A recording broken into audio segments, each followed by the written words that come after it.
আসসালামু আলাইকুম। আর গার্ডেনে আপনাদের সকলকে স্বাগত। আজকে স্পেশালি আমি স্ট্রবেরি কেয়ার নিয়ে অনেক গুরুত্বপূর্ণ টিপস আপনাদেরকে আমি দেব। মানে স্ট্রবেরির একেবারে A to Z পরিচর্যা কিভাবে করতে হয় সেটাই নিয়ে আজকের ভিডিওটা। যারা নতুন স্ট্রবেরি লাগিয়েছেন কিভাবে তার পরিচর্যা নেবেন বুঝতে পারছেন না, তাদের জন্য এই ভিডিওটা ভীষণ উপকারী হবে। আর এখানে আমি একেবারে মানে শুরু থেকে শেষ পর্যন্ত স্ট্রবেরি নিয়ে একেবারে পারফেক্ট ইনফরমেশন যতটুকু পেরেছি দেওয়ার চেষ্টা করেছি। তো এই গাছগুলো লাগানো কিভাবে লাগাতে হয় আর কি, স্ট্রবেরি কোন মাটিতেই বা লাগাতে হয়, কি ভ্যারাইটি খুব ভালো হয়, প্রত্যেকটা জিনিসই আমি পুঙ্খানুপুঙ্খানুরূপে বলেছি। সেই ভিডিও আমি শেয়ার করেছি, আপনারা চাইলে আমি ডেসক্রিপশন বক্সে লিংক দিয়ে দেবো, দেখে নিতে পারেন। আর এই স্ট্রবেরির গাছগুলো এখন বেশ বড় হতে শুরু করেছে। আমি চারা থেকেই বানিয়েছিলাম। আর এই অবস্থাতে কি ধরনের কেয়ার নিতে হবে সেটা কিন্তু খুবই গুরুত্বপূর্ণ। আর এখন তো জানুয়ারির চলে এসেছে প্রায়, তো এই সময় স্ট্রবেরি গাছে কোনো রকম রানার রাখাটা ঠিক হবে না। তো আমি চারা নিয়েছিলাম কিছু, তারপরে যে রানার বেরোচ্ছে আমি কিন্তু কেটে ফেলছি। আর কিছু কিছু গাছে এখন ফুলও চলে এসেছে, ফল চলে এসেছে। আর যেসব পাতাগুলো একটু শুকনো ভাব এসেছে সেই পাতাগুলোকে আমি কেটে ফেলছি, কারণ এই সময় গুরুত্বপূর্ণ হচ্ছে যে পর্যাপ্ত পরিমাণ খাবার যাতে গাছটা পেয়ে যায় এবং ফল ভালো হয়। সেই সাথে যদি শুকনো পাতা বা শুকনো ডাল থাকে সেগুলো মাটি থেকে কিছুটা নিউট্রিয়েন্টস নিয়ে ফেলবে, ওই জন্য আপনাকে কেটে ফেলতে হবে। তো এই গাছটা হচ্ছে ক্যালিফোর্নিয়া ভ্যারাইটি। আমার কাছে 3 খানা ক্যালিফোর্নিয়া ভ্যারাইটি আছে। আর এটাতে ফুল এসেছে, ফলও এসেছে। ক্যালিফোর্নিয়া ভ্যারাইটি গাছগুলোর বৈশিষ্ট্য হচ্ছে যে ডাল শাখা প্রশাখা বিস্তার করে, একটা ডাল থেকে 2-3 খানা ডাল বেরিয়ে ফল ধরতে থাকে। আর পুনে ভ্যারাইটির গাছগুলো একটু ঝোপালো হয়, আর পুরো মাটি থেকেই শুরু হয় আর কি তার ফল ধরতে। আর গাছগুলো একটু ঝোপালো হয়, আর ঝোপের মধ্যে চারিদিকে ফলটা থাকে, এটাই হচ্ছে পার্থক্য। তো এগুলো হচ্ছে পুনো ভ্যারাইটির গাছ। প্রায় এগুলোতে ফুল আসার মুহূর্ত হয়ে গেছে। তো আমি আর কোনো চারা নেব না। সব থেকে বেটার হয় যে ডিসেম্বরের মানে সেকেন্ড উইকের মধ্যে রানার সব কেটে ফেলতে। রানার থাকলে কিন্তু গাছের আর গড় রানার থাকলে গাছের গ্রোথ বৃদ্ধি ঘটবে না, আর কিন্তু ফুল ফলও সেরকম আসবে না। তো রানারটা কিন্তু কেটে ফেলতে হবে ডিসেম্বরের মাঝামাঝি। আর তার পরে পরে কিন্তু কেয়ার নিয়ে নিতে হবে যাতে প্রচুর ফুল ফল আসে।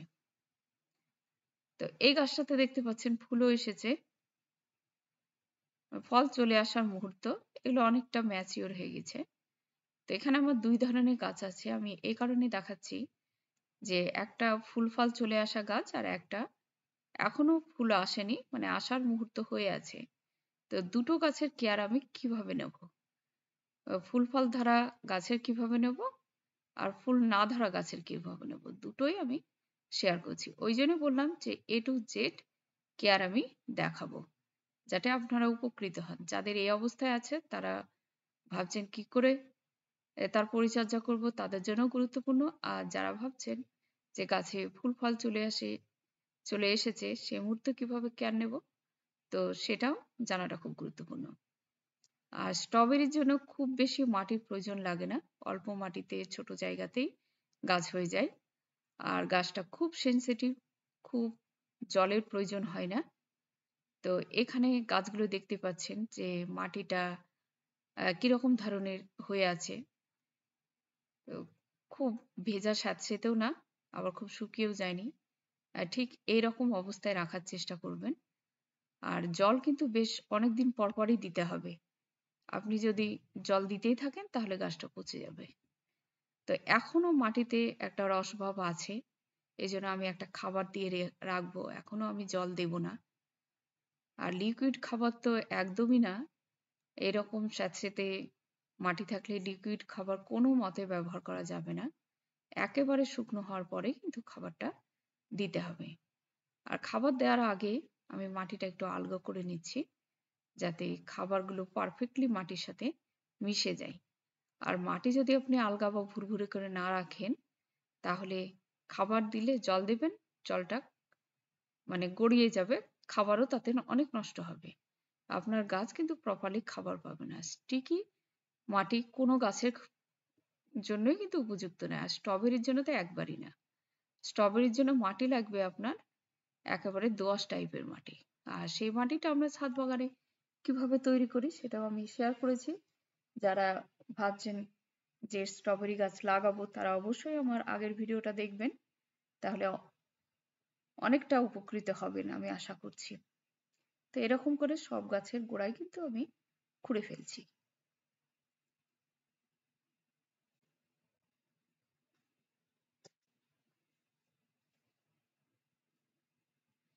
এখানে একটা রানার আমি রেখেছি, কেটে দেওয়াই ঠিক ছিল, তবুও আমি রেখেছি, আমার একটা চারা খুব দরকার। আর এই জন্য এই একটা ছোট্ট গ্রো ব্যাগে আমি লাগিয়ে নেব। তো এটা এখানে ঠেকিয়ে রেখেছি, এটা অটোমেটিক্যালি রানারটা বেড়ে যাবে আর এখানে গাছটা হয়েও যাবে। এই চারাটাই আমার লাস্ট, তারপর আমি কেটে ফেলবো। এই চারাটার জন্য টবের গাছটার একটু গ্রোথটা কম হবে, কিন্তু আমার খুব দরকার ছিল বলে আমি নিয়ে নিলাম। আর আমি আপনাদেরকে তো সাজেস্ট করছি যে ইয়েতে ডিসেম্বরের মিডিল পর্যন্ত নেবেন, তারপরে আর নেবেন না, কারণ এই সময় গাছের বৃদ্ধিও দরকার। আর স্ট্রবেরি ফল প্রায় মার্চের লাস্ট পর্যন্ত থাকে, এপ্রিলের দিকে ফলটা খুব ছোট ছোট হয়ে যায়, তো মার্চ পর্যন্তই থাকে। আর তখন বেশ বড় থাকে, আর প্রয়োজনীয় খাবার আপনি যদি নিয়মিত দিতে থাকেন তাহলে কিন্তু ফলের সাইজও বড় হয়। আর ফলগুলো খেতেও সুস্বাদু হয়, একটু টক মিষ্টি টাইপের। আজকাল তো ছাদ বাগানে অনেকেই স্ট্রবেরি গাছ লাগাচ্ছেন। আর ফলটা খুব ইজিলি হয়ে যায়, জাস্ট সামান্য একটু কিছু পরিচর্যা করলে কিন্তু ভালো ফল পাওয়া যায়। তো সব গাছের গোড়াগুলো প্রায় কুড়িয়ে নেওয়া হলো। যে গাছগুলোতে এখনো ফল আসেনি সেই গাছগুলোকে আমাকে বাড়িয়ে তুলতে হবে। তো বাড়ানোর জন্য আমাকে নাইট্রোজেন ঘটিত সার ব্যবহার করতে হবে। সেটা আপনি ইউরিয়া দিতে পারেন, ডিএপি দিতে পারেন, খোল পচা জল দিতে পারেন, গোবর সার দিতে পারেন, আর ভার্মি কম্পোস্ট সারও দিতে পারেন।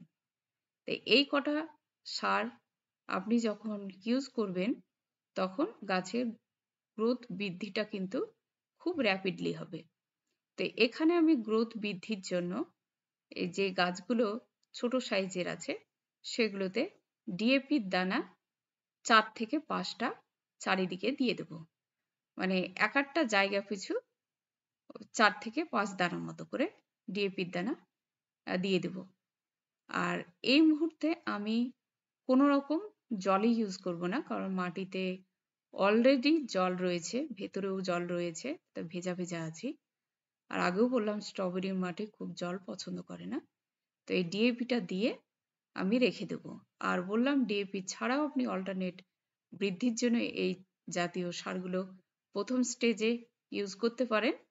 তো সেগুলো আমি বলে দিলাম, যার কাছে যেটা থাকবে সেটাই ব্যবহার করবেন। তো এখানে এই গাছগুলোতে ডিএপি দেওয়া হলো। আর যে 3খানা ক্যালিফোর্নিয়া ভ্যারাইটি আছে যেগুলোতে ফুল ফল চলে এসেছে সেগুলোতে আমি হাফ টিস্পুন করে চারিপাশে লাল পটাশ দিয়ে দিব। এখানেও কিন্তু আমি জল অ্যাড করব না, দিয়ে রেখে দেব। আর সবগুলো গাছে আমি মাইক্রোনিউট্রিয়েন্টস দেব 1 টিস্পুন করে, প্রত্যেকটা টব পিছু 1 টিস্পুন করে মাইক্রোনিউট্রিয়েন্টস দেব। মাইক্রোনিউট্রিয়েন্টস আমি এই কারণে দেব, কারণ মাইক্রোনিউট্রিয়েন্টস এর মধ্যে আছে এভরিথিং খাবার। মানে একটা গাছ নিউট্রিশন পাওয়ার জন্য যে পরিমাণ খাবার দরকার, মানে পটাশিয়াম, সালফার, ক্যালসিয়াম থেকে শুরু করে যত রকমের মিনারেলস দরকার আমি এই মাইক্রোনিউট্রিয়েন্টস এর মধ্যে সবই দিচ্ছি। আর এই মাইক্রোনিউট্রিয়েন্টস কিভাবে বানানো হয় তার ভিডিও আমার দেওয়া আছে, আমি ডেসক্রিপশন বক্সে লিঙ্কও দিয়ে দেবো, আপনারা দেখে নেবেন। তো এই মাইক্রোনিউট্রিয়েন্টসটাও সব গাছে দিয়ে দিলাম। এবার একে 3 থেকে 4 দিনের মতো এই রকম অবস্থাতেই আমি ছেড়ে দেব, আর কিচ্ছু দেব না, জল তো একদমই দেব না। আর ঠিক 3 থেকে 4 দিনের মাথায় ফিরে এসেছি।